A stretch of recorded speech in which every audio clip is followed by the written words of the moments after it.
Die Smaragdtafeln von Tod dem Atlanta. Tafel 1. Die Geschichte von Tod dem Atlanta. Ich, Tod der Atlanta, Meister der Mysterien, Verwalter der Aufzeichnungen, mächtiger König, Magier, der von Generation zu Generation lebt, der im Begriff ist, die Hallen von Amenti zu betreten, halte diese Aufzeichnungen des mächtigen Wissens des großen Atlantis zur Führung jener fest, die nach mir kommen.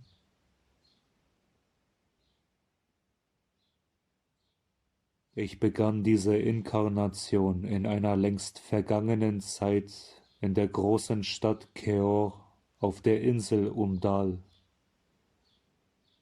Die Großen von Atlantis lebten und starben nicht wie die kleinen Menschen des gegenwärtigen Zeitalters, sondern von Äon zu Äon erneuerten sie ihr Leben in den Hallen von Amenti, wo der Fluss des Lebens ewig weiterfließt.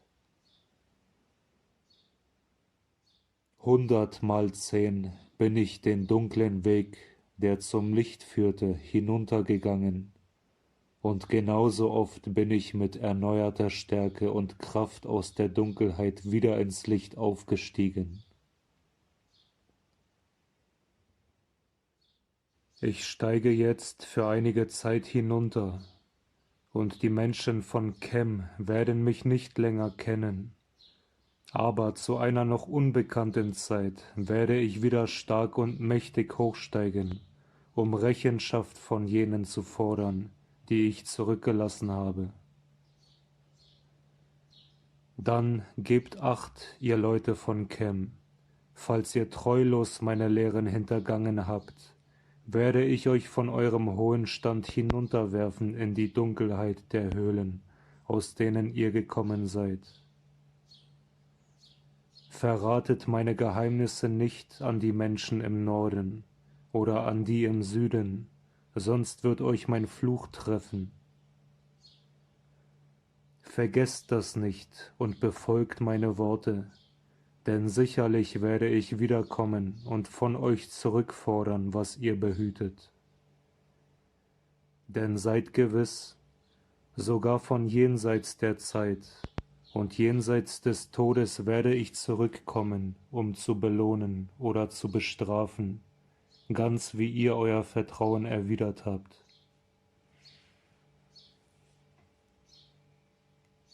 Großartig waren meine Leute in den alten Tagen, großartig jenseits der Fassungskraft der kleinen Leute, die mich jetzt umgeben. Sie kannten noch das alte Wissen, weit suchend im Herzen der Unendlichkeit, das aus den frühen Tagen der Erde stammte. Weise waren wir durch die Weisheit der Kinder des Lichts, die unter uns weilten. Stark waren wir durch die Kraft, die wir aus dem ewigen Feuer zogen. Und von all diesen war der größte unter all den Menschenkindern mein Vater, Todme, Beschützer des großen Tempels, Bindeglied zwischen den Kindern des Lichts, die im Tempel wohnten, und der Rasse der Menschen, welche die 10 Inseln bewohnten. Er war nach den Dreien Sprecher für den Residenten von Unal, und er sprach zu den Königen mit einer Stimme, der man gehorchen musste. So wuchs ich heran, vom Kinde zum Mann, von meinem Vater in den älteren Mysterien unterrichtet, bis im Laufe der Zeit das Feuer der Weisheit in mir wuchs und zu einer verzehrenden Flamme durchbrach. Ich wünschte nichts als das Erlangen von Weisheit, bis an einem großen Tag die Aufforderung vom Residenten des Tempels kam, ich solle vor ihn gebracht werden. Nur wenige Menschenkinder haben in das mächtige Gesicht geschaut und überlebt, denn nicht wie Menschensöhne sind die Kinder des Lichts, wenn sie nicht in einem physischen Körper inkarniert sind. Ich wurde unter den Menschensöhnen ausgewählt, vom Residenten unterrichtet, damit seine Ziele erfüllt würden, Ziele noch ungeboren im Schoße der Zeit. Lange Jahre wohnte ich im Tempel und erlangte immer und immer mehr Weisheit, bis auch ich an das Licht herantrat, das vom großen Feuer ausgestrahlt wird. Er lehrte mich den Weg nach Amenti, der Unterwelt, wo der große König auf seinem Thron der Macht sitzt. Ich verbeugte mich tief in Huldigung vor den Herren des Lebens und den Herren des Todes und erhielt als Geschenk den Schlüssel des Lebens. Ich konnte mich befreit von den Hallen von Amenti bewegen, nicht durch den Tod an den Kreis des Lebens gebunden. Weit zu den Sternen reiste ich, bis Raum und Zeit wie zu nichts wurden. Dann, nachdem ich tief aus dem Kelch der Weisheit getrunken hatte, schaute ich in die Herzen der Menschen und fand dort sogar noch größere Mysterien und war froh, denn nur durch die Suche nach Wahrheit konnte meine Seele ruhig und die innere Flamme gestillt werden.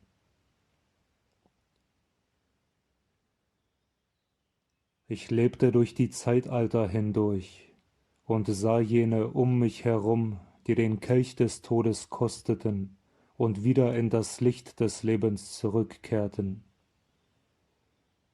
Nach und nach verschwanden die Wellen des Bewusstseins aus den Königreichen von Atlantis, die mit mir eins waren, nur um ersetzt zu werden durch die Brut eines niedrigeren Sterns.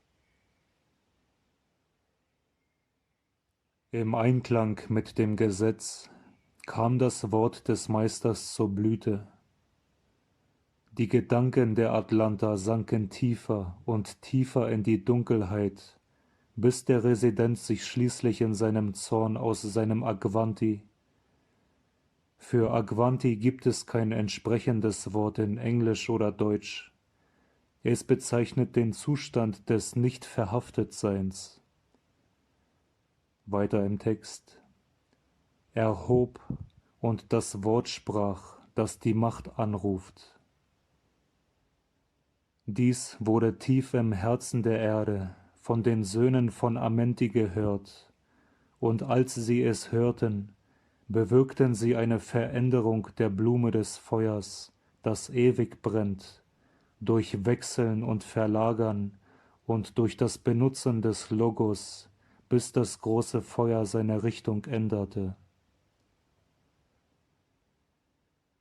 Daraufhin brachen die großen Wasser über die Welt herein und ertränkten und versenkten alles. Das Gleichgewicht der Erde änderte sich, bis nur noch der Tempel des Lichts übrig blieb, der auf einem großen Berg auf Undal stand und immer noch aus dem Wasser schaute. Es befanden sich dort noch einige Überlebende, die von den Flutwellen gerettet waren. Daraufhin rief mich der Meister und sagte: Sammle meine Leute zusammen, bringe sie mit Hilfe der Fertigkeit, die du gelernt hast, weit über das Wasser, bis du das Land der haarigen Barbaren erreichst, die in Wüstenhöhlen wohnen, und verfahre dort nach dem dir bekannten Plan. Also versammelte ich meine Leute und bestieg das große Schiff meines Meisters. Wir stiegen in den Morgen auf, während dunkel unter uns der Tempel lag. Plötzlich wurde der große Tempel vom Wasser überflutet und verschwand vom Antlitz der Erde bis zu der vorbestimmten Zeit. Schnell flogen wir der Morgensonne entgegen, bis unter uns das Land der Kinder von Chem auftauchte. Sie empfingen uns mit Knüppeln und Speeren, Wutentbrannt versuchten sie, die Söhne von Atlantis zu erschlagen und gänzlich zu vernichten. Sodann erhob ich meinen Stab und richtete einen Energiestrahl auf sie, der sie wie Steinbrocken vom Berg mitten in der Bewegung erstarren ließ. Dann sprach ich in aller Ruhe und Frieden zu ihnen, erzählte ihnen von der Macht von Atlantis und sagte, dass wir die Kinder der Sonne wären und ihre Boten. Ich schüchterte sie durch das Vorzeigen von magischen Künsten so weit ein, bis sie zu meinen Füßen krochen. Darauf entließ ich sie gnädig. Lange wohnten wir im Lande Kem, sehr lange, bis ich den Weisungen des Meisters folgte, der, obwohl er schläft, doch ewig lebt. Ich schickte die Söhne von Atlantis in viele Richtungen aus, damit aus dem Schoße der Zeit wieder Weisheit in ihren Kindern aufsteigen möge.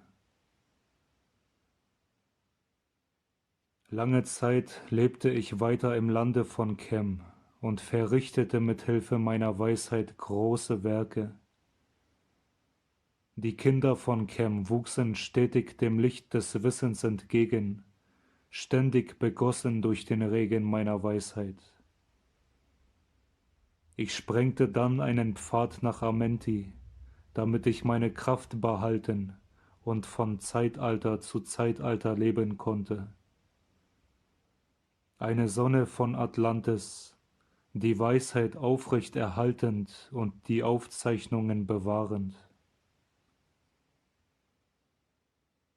Großartig entwickelten sich die Söhne von Kem, bezwangen die umliegenden Völker und entwickelten langsam ihre Seelenstärke.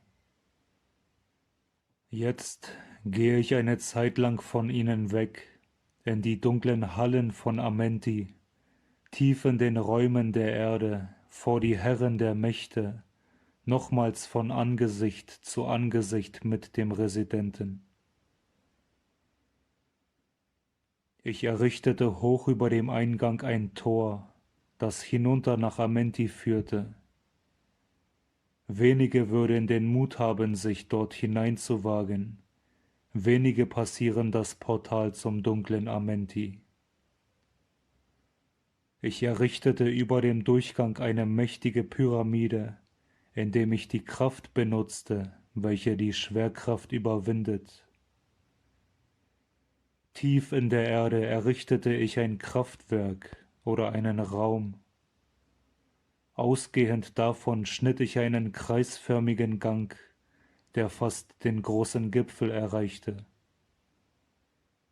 Dort auf die Spitze setzte ich den Kristall, der einen Strahl in die Raumzeit sendet und die Energie aus dem Äther abzieht, um sie dann auf das Tor nach Amenti auszurichten. Ich baute auch andere Räume und ließ sie scheinbar leer. In ihnen verborgen sind jedoch die Schlüssel von Amenti. Wer mutig ist und in die dunklen Bereiche eindringen möchte, soll sich zuerst durch eine lange Fastenzeit reinigen.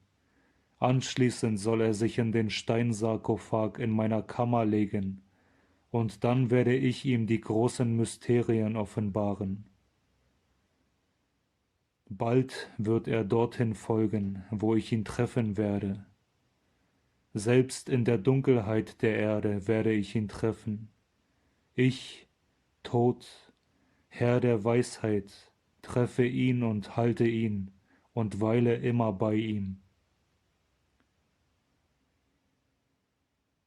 Ich erbaute die große Pyramide nach dem Modell der Erdkraftpyramide, welche ewig brennt, damit auch sie die Zeitalter überdauern möge. In sie baute ich mein Wissen der magischen Wissenschaft ein, damit es noch existieren möge, wenn ich wieder von Amenti zurückkehren werde. Wenn ich in den Hallen von Amenti schlafe, wird meine frei herumschwebende Seele weiterhin inkarnieren und unter den Menschen in dieser oder jener Form wohnen, wie in Hermes, dem dreimal Geborenen. Ein Bote auf Erden bin ich für den Residenten, führe seine Anweisungen aus, damit der Mensch angehoben werden möge. Jetzt kehre ich in die Hallen von Amenti zurück und hinterlasse etwas von meiner Weisheit. Du sollst die Anweisungen des Residenten aufrechterhalten und dich nach ihnen richten. Du sollst deine Augen immer nach oben zum Licht erheben. Zu gegebener Zeit wirst du sicherlich eins sein mit dem Meister. Es ist gewiss dein Recht, eins mit dem Meister zu sein. Gewiss dein Recht, eins mit dem Ganzen zu sein. Nun verlasse ich dich. Du kennst meine Gebote. Halte sie und seihe sie, und ich werde bei dir sein, dir helfen und dich ins Licht führen.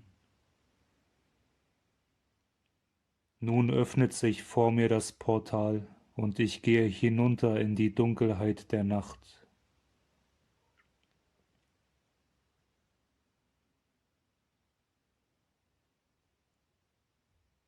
Interpretation der Tafel 1. Das Hinübergehen von Tod in die Hallen von Amenti war nicht der Übergang, den wir Tod nennen. Er legte lediglich seinen physischen Körper unter den Kraftstrahl, später die kalte Blume des Lebens genannt, wo er für immer erhalten bleiben wird. Als tot würde er nicht wiederkehren. Während sein Körper im leblosen Zustand ruhte, betrat sein Bewusstsein jedoch viele Körper und lebte viele Leben. Keor war die Stadt der Priesterschaft von Atlantis. Auf Undal, der Insel gerade gegenüber von Unal, gab es zwei Städte, oder genauer zwei Teile einer großen Stadt, welche die Insel bedeckte. Die Insel war vollkommen von terrassierten Mauern umgeben und quer durch die Mitte durch eine hohe Wand geteilt. Keor lag Unal gegenüber und wurde von der Priesterschaft bewohnt, während die andere Seite der Insel als Chirn bekannt von den philosophischen und wissenschaftlichen Gruppen bewohnt wurde. Keiner der beiden Teile durfte betreten werden, es sei denn, man verfügte über einen Pass, der von den Führern einer Gruppe unterschrieben war. Die Mächtigen, von denen die Rede ist, waren die Adepten von Atlantis, und davon gab es 13. Totme, Tods Vater, war Oberhaupt oder Führer der 13. Sie handelten nach Prinzipien, die später zur Grundlage der großen Weißen Loge wurden. Sie kannten den Weg zu den Hallen von Amenti, wo sie sich eine Zeit lang unter die Blume des Lebens legten, um ihre Körper zu verjüngen. Anders als die Meister ließen sie ihre Körper nicht dort, während sie in anderen Körpern inkarnierten. Sie badeten ihren Körper bloß im Feuer des Lebens und erneuerten sie. Tod selbst war rund 1000 Male nach Amenti hinabgestiegen, um seinen Körper zu erneuern. Und da dies etwa alle 50 Jahre einmal nötig war, war Tod zur Zeit der Niederschrift ungefähr 50.000 Jahre alt. Er war 20.000 Jahre alt zur Zeit, als Atlantis sank. Deshalb muss die Niederschrift der Tafeln etwa vor 20.000 Jahren stattgefunden haben. Tod legte seinen ursprünglichen Körper unter die Blume des Lichts um ihn, wenn er dies wünschte, wieder aufnehmen zu können, und schickte sein Bewusstsein durch Geburt in andere Körper.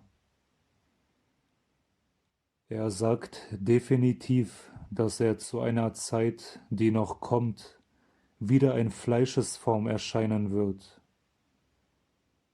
Diese erwähnte Zeit wird später in den Tafeln als die Zeit angesprochen, in der Invasoren aus dem Weltraum die Erde angreifen.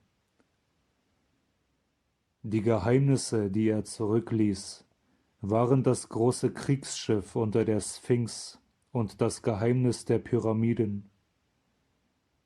Die Menschen von Chem oder Ägypten, die als Wächter zurückgelassen wurden, haben die Anweisungen getreu erfüllt und bewachen die Geheimnisse immer noch. Die geheime Weisheit, die er ihnen gab, hat sie befähigt, die Geheimnisse vor den Nachfahren zu beschützen. Die Leute um Tod waren nicht die Masse der Atlanter, sondern die Gruppe, die auf Undal lebte und die Wissenschaftler, Philosophen und die Priesterklassen umfasste. Sie hatten gelernt, das Wissen an seiner Quelle, der Akasha-Chronik, zu suchen. Die Kinder des Lichts kamen manchmal zu ihnen und lehrten sie Weisheit, die ihnen half, den nächsten Schritt vorwärts zu tun. Die Macht des ewigen Feuers war das Feuer des universellen Bewusstseins. Totme, der Vater von Tod, war Hohepriester von Undal, das Sprachrohr der Kinder des Lichts und des Residenten auf Unal bei den Königen und den Inselnbewohnern. Tot wurden die Mysterien gelehrt, die in den geheimen Archiven des Tempels aufbewahrt wurden. In der Vergangenheit hatte er sich dermaßen weit entwickelt, dass er die Wahrheiten sofort begriff, die ihm gelehrt wurden. Der Wunsch nach höchstem Wissen regte derart gigantische Kräfte an und brachte ihn auf eine solche Schwingungsebene, dass der Resident auf ihn aufmerksam wurde. Der Resident hatte nicht die Form des heutigen Menschen, sondern besetzte einen Körper ähnlich derer, die vom Bewusstsein während der frühesten Zeit des ersten Zyklus besetzt wurden, den kugelförmigen Körper. Das Licht und die Kraft, die von einem solchen Körper ausgestrahlt wurden, waren zu hoch, um von einem Durchschnittsmenschen ausgehalten zu werden. Nur ein Bewusstsein aus einer hohen Schwingungsebene konnte ihr standhalten und dabei materiell bleiben. Der Resident konnte in Tod jemanden sehen, der bereit war, seinen Funken des Lichts zu einer Flamme anfachen zu lassen. Das Anfachen der Flamme brachte Tod ein stärkeres Leben als das der gewöhnlichen Menschen. Als sich Tods Wissen vermehrte, wurde ihm der Weg zum Wissen von Amenti gezeigt, wo die Kraft der Blume des Lebens dieses Planeten konzentriert ist.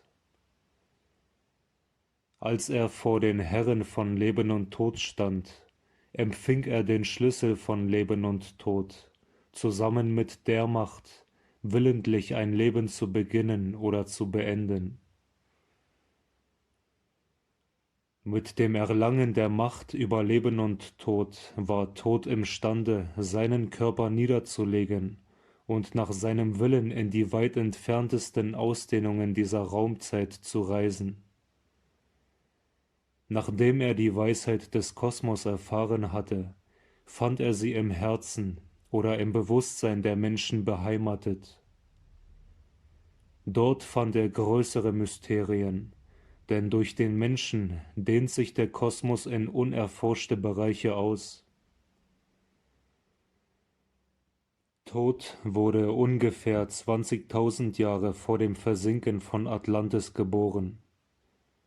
Da er aber eingewilligt hatte, eine bestimmte Arbeit zu tun, starb er nicht wie andere, welche die erste Erleuchtung erreicht hatten. Jene, die in seiner Jugend in seiner Umgebung gewesen waren, gingen zur Venus, um von einer Bewusstseinswelle vom Mars ersetzt zu werden. Diese spätere Bewusstseinswelle war derartig, dass man ihr die Wissenschaft und Weisheit der früheren Atlanter nicht anvertrauen konnte, denn sie hätten sie missbraucht. Der Resident sprach das Wort der Macht, das von den Herren der Zyklen, die in Amenti wohnen, gehört wurde, und als sie dies hörten, richteten sie das Gleichgewicht der Erde in neue Kanäle, was zur Folge hatte, dass das Land sank und die Wissenschaft und das Wissen der Masse der Menschen mit sich begrub. Dieses Wissen, obwohl nicht zu vergleichen mit dem Wissen der Kinder des Lichts, war immer noch zu groß, um es in den Händen von Unentwickelten zu belassen. Die Blume des Feuers ist nicht in der Blume des Lebensfeuers, sondern in der Pyramide des kalten Feuers, die den Ausgleich der Erde schafft. Der Tempel des Lichts war nicht der Tempel von Unal, sondern der äußere Tempel der Priesterschaft auf Undal. Der Tempel auf Unal wurde niemals als Tempel bezeichnet, sondern nur als das Tor oder der Ort des Residenten. Angesichts seiner Zusammensetzung wurde niemals gedacht, er wäre der Zerstörung unterworfen, und er wurde deshalb auch nicht versenkt. Nur einige der weisen Menschen von Undal blieben am Leben, als der Rest des Landes sank.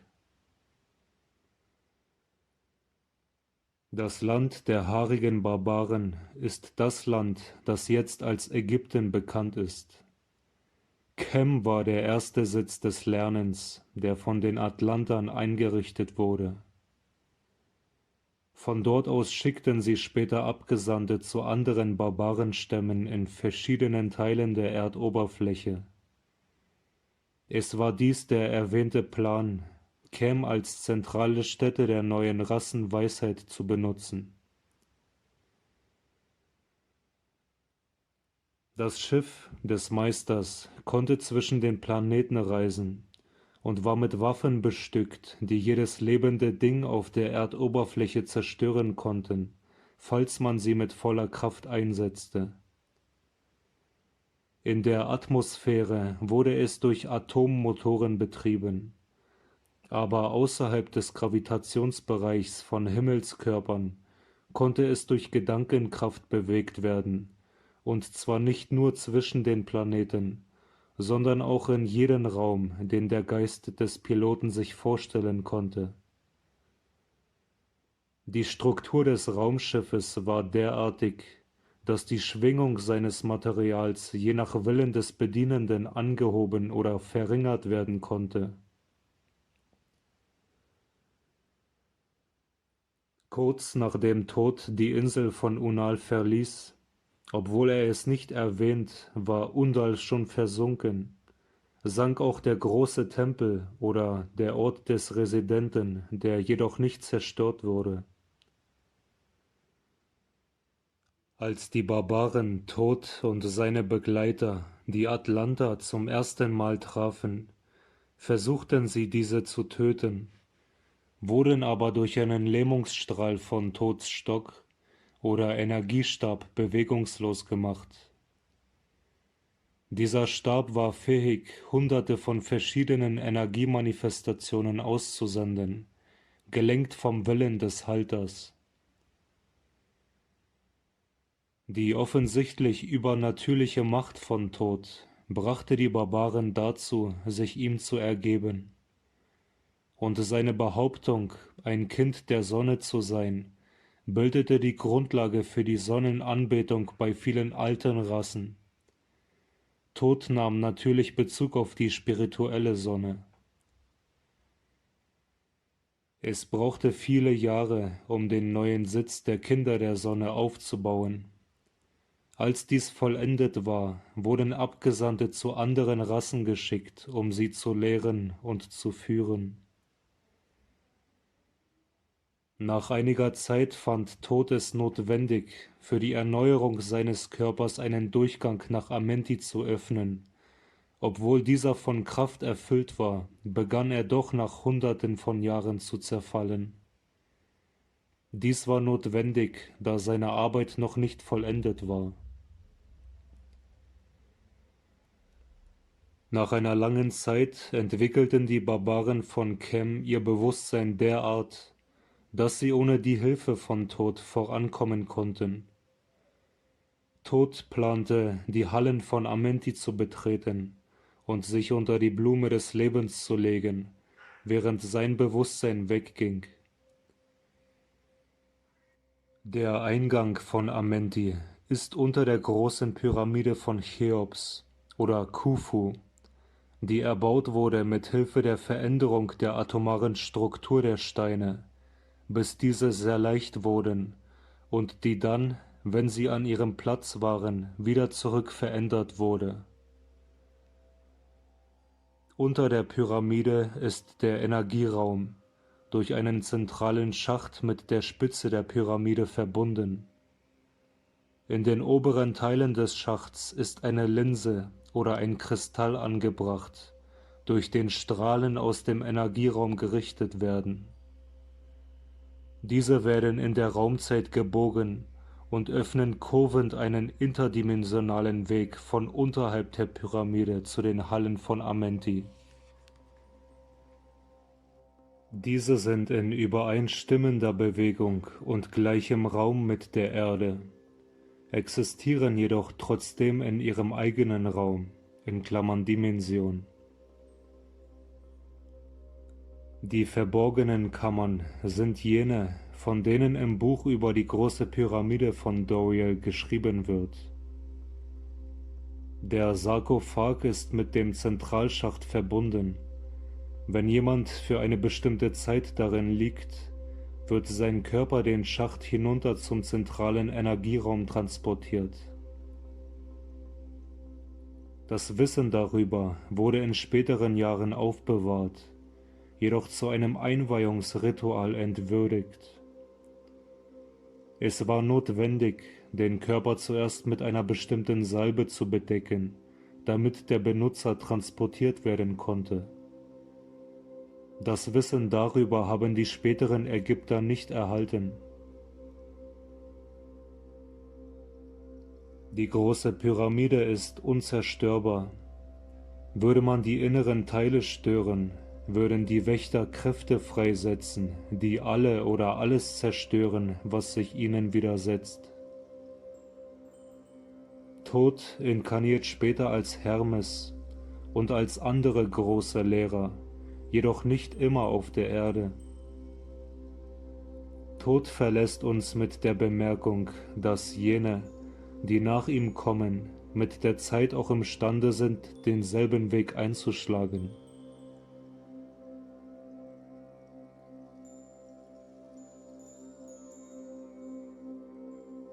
Wisse, das Tor zum Leben führt durch den Tod.